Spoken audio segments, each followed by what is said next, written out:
लड़का उससे बेशुमार प्यार करता है, लेकिन विहान के माता पिता दामिनी और सुरेंद्र श्रुति और उसके रिश्ते के खिलाफ होते हैं। अरे कलमुहे, बोरा गया है क्या? ऐसा कौन सा काला जादू कर दिया है उस काली ने तुझ पर, जो तुझे उसके प्यार का रोग लग गया है? अरे वो एक काली लड़की है, उसकी शक्ल देख ले तो इंसान को डर कर हार्ट अटैक ही आ जाए, और तुझे ऐसी लड़की के साथ शादी करनी है। माँ, श्रुति रंग से काली है लेकिन एकदम दिलवाली है। देखो, वो आपकी और बाबूजी की बहुत सेवा करेगी। आप दोनों बस उसे एक मौका तो देकर देखो। अरे तेरे मौके की ऐसी की तैसी, हमें नहीं बनाना उस काले टीके को अपनी बहू। तेरी शादी होगी तो एक गोरी लड़की से ही होगी, बस बोल दिया हमने। नहीं बाबूजी, मैं श्रुति के अलावा दुनिया की सारी लड़कियों को अपनी बहन मान चुका हूँ। मैं बस उससे ही शादी करना चाहता हूँ। कान खोल कर सुन ले, अगर तूने इस श्रुति नाम की काली बिल्ली का नाम जपना बंद नहीं किया ना, तो मुझसे बुरा कोई नहीं होगा, समझा तू? लेकिन माँ। चल जा यहाँ से। विहान जब श्रुति के पास जाकर उसे सब कुछ बताता है, तब श्रुति को काफी दुख होता है। विहान, तुम्हारी माँ और बाबूजी भी अपनी जगह पर सही है। एक काली लड़की को कोई भी अपनी घर की बहू के रूप में स्वीकार क्यों करेगा? मैं तुम्हारी लायक नहीं हूँ विहान। भलाई इसी में होगी कि हम दोनों अब अलग हो जाएं। नहीं श्रुति, ऐसा नहीं हो सकता। तुम्हारे बिना मैं सांस नहीं ले पाऊंगा। हर पल मेरा दम घुटता रहेगा, चाहे मेरी शादी भी क्यों ना हो जाए। मैं तुम्हारे आसपास ही रहूंगा श्रुति। लेकिन विहान। श्रुति, तुम्हें मेरी कसम, तुम मुझे रोकोगी नहीं। विहान के माँ बाबूजी उसकी शादी एक गोरी लड़की करिश्मा से कराते हैं, जिसे घर का एक भी काम ठीक से करना नहीं आता। हाय हाय, ये क्या हलवा पूड़ी बनाई है? ये कोई घिनौना मजाक है क्या? इससे अच्छा तो तू मुझे जहर ही दे देती करिश्मा बहू। बहू, ये कैसा खाना बनाया है? मेरी तो जुबान का स्वाद ही चला गया। पर माँ जी, बाबूजी, मैं तो पूरी कोशिश कर चुकी हूँ हलवा बनाने की। अरे क्या खाक कोशिश की है? इसे खाकर तो किसी को भी मौत आ सकती है। इसे ले जा और एक हफ्ते के अंदर अच्छे से खाना बनाना सीख ले, वरना मुझसे बुरा कोई नहीं होगा। ठीक है माँ जी, जैसा आप कहो। करिश्मा रसोई में जाती है और खुद से कहती है, मन तो करता है इन दोनों के खाने में जहर ही मिला कर दे दूं।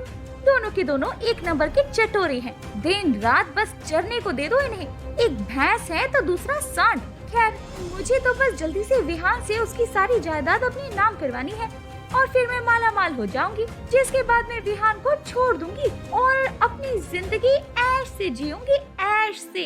करिश्मा को अब घर के कामों से बचने के लिए अपने हाथ पर छोटा प्लास्टर लगवाना पड़ता है, और वो सबको बताती है कि वो रास्ते में आते वक्त एक गाड़ी से टक्कर खाकर गिर गई थी।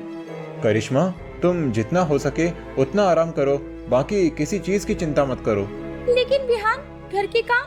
तेरे आने से पहले भी तो मैं ही सारे काम किया करती थी ना, इसीलिए इतनी चिंता मत कर। वैसे भी तुझसे एक काम तो ठीक से होता नहीं है। हर एक काम में कोई न कोई कमी रह ही जाती है तुझसे। बस दिन रात वो फोन में उंगली करती रहती है। पक्का रास्ते में फोन ही चला रही होगी, इसीलिए गाड़ी से टकराकर गिर गई। नहीं माँ बाबूजी, ऐसी बात नहीं है। और माँ जी, मैं सारे काम धीरे धीरे सीख रही हूँ ना। आप बस तानों की लिस्ट लेकर बैठ जाती हो और शुरू कर देती हो अपनी तानों की बौछार। मेरी तो कोई वैल्यू ही नहीं है किसी को। करिश्मा, मन छोटा मत करो और जाओ, जाकर आराम करो। करिश्मा जाकर आराम करती है। विहान शादी के बाद भी श्रुति से मिलने जाया करता है। विहान, हम दोनों ऐसे मिलते हैं, ये सही नहीं है। अब तुम्हारी शादी हो चुकी है। करिश्मा कितनी अच्छी है। तो क्या हुआ श्रुति, पर मैं बस तुमसे प्यार करता हूँ। विहान श्रुति के साथ ना रहते हुए भी उसके साथ को निभाता है और उससे भरपूर प्यार करता है। एक दिन जब घर में कोई नहीं होता, तभी करिश्मा अपना प्लास्टर निकाल देती है। उफ, मैं तो परेशान हो गई इस प्लास्टर को पहन पहन कर। कितनी गर्मी लगती है इसमें। पर एक चीज अच्छी है कि मुझे कोई काम नहीं करना पड़ता। उतने में सुरेंद्र और दामिनी मंदिर से घर वापस लौट आते हैं और करिश्मा को बिना प्लास्टर के देखकर चौंक जाते हैं। अपना बांधा फूटता देखकर करिश्मा के पसीने छूटने लगते हैं। सत्यानाश हो तेरा कलमुही। अरे काम से बचने के लिए तूने हाथ में फ्रैक्चर होने का नाटक किया। करिश्मा बहू, अपनी बूढ़ी सास से इस उम्र में काम कराते हुए तुम्हें जरा सी भी शर्म नहीं आई? माफ कर दीजिए मुझे, वो मुझसे ज्यादा काम ही नहीं हो पाता था, इसीलिए मैंने ये नाटक किया। लेकिन मैं आप दोनों से वादा करती हूँ कि मैं आज के बाद ऐसा कभी नहीं करूँगी और सारे काम पूरे ईमानदारी और शिद्दत के साथ करूँगी। अरे तेरी शिद्दत गई तेल लेने, अब तू देख तुझसे कितना काम करवाती हूँ मैं। और हाँ, कल पूरे दिन तुझे भूखा प्यासा रखूंगी मैं। दामिनी करिश्मा से अब सजा के तौर पर ढेर सारा काम करवाती है और उसे भूखा प्यासा रखती है, जिस कारण अब करिश्मा का गुस्सा 7वें आसमान पर चला जाता है। जिसके बाद अब वो तय करती है कि वो विहान की सारी जायदाद हड़प कर ही रहेगी। अब बस बहुत हुआ, माँ जी और बाबूजी ने अपनी सारी जायदाद सब कुछ विहान के नाम पर कर दिया है और एक बार अगर विहान ने मेरे बनाए हुए प्रॉपर्टी के पेपर्स पर साइन किए तो उसकी सारी प्रॉपर्टी मेरे नाम हो जाएगी और वो उसके बाद कुछ भी नहीं कर पाएगा। करिश्मा प्रॉपर्टी के पेपर बनवाती है जिनमें ये लिखा होता है कि विहान खुशी खुशी अपनी सारी जायदाद करिश्मा के नाम कर रहा है और इससे उसे कोई एतराज नहीं है।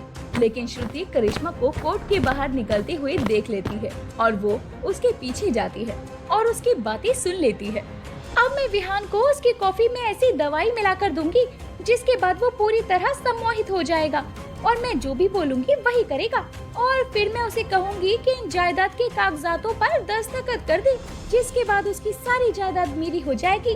क्या इसका मतलब ये करिश्मा इतना बड़ा खेल खेल रही है विहान और उसके घर वालों के खिलाफ? नहीं, मैं ऐसा नहीं होने दे सकती। मुझे ये बात जल्द से जल्द विहान को बतानी होगी। श्रुति विहान को फोन करने की बहुत कोशिश करती है, लेकिन घर पर होने के कारण वो उसका फोन नहीं उठा पाता है और घर जाकर करिश्मा विहान की कॉफी में हिप्नोटाइज होने वाली दवाई मिलाती है। लेकिन इससे पहले कि विहान उस कॉफी को पीता, वहाँ पर श्रुति आ जाती है और वो उसे रोक लेती है। रुक जाओ विहान, इस कॉफी को मत पीना। ए काली कलूटी, तू यहाँ क्या कर रही है? जा कहीं और जा अपनी ये मनहूस काली शक्ल लेकर। नहीं आंटी, मैं यहाँ आप सबको इस दुष्ट औरत से बचाने के लिए आई हूँ। मतलब? श्रुति अब सबको करिश्मा का सारा प्लान बता देती है। ये तू क्या कह रही है श्रुति? करिश्मा, क्या ये सच है? बताओ करिश्मा, क्या तुम सच में विहान से उसकी जायदाद हड़पना चाहती हो? करिश्मा, ये कॉफी अब तुम पी के दिखाओ। करिश्मा की चुप्पी उसका सच साफ साफ बयान कर देती है और उससे वो लोग वहाँ से लात मारकर बाहर निकाल देते हैं। वहीं श्रुति के इस काम से दामिनी और सुरेंद्र काफी खुश हो जाते हैं और उन्हें शर्मिंदगी महसूस होती है। श्रुति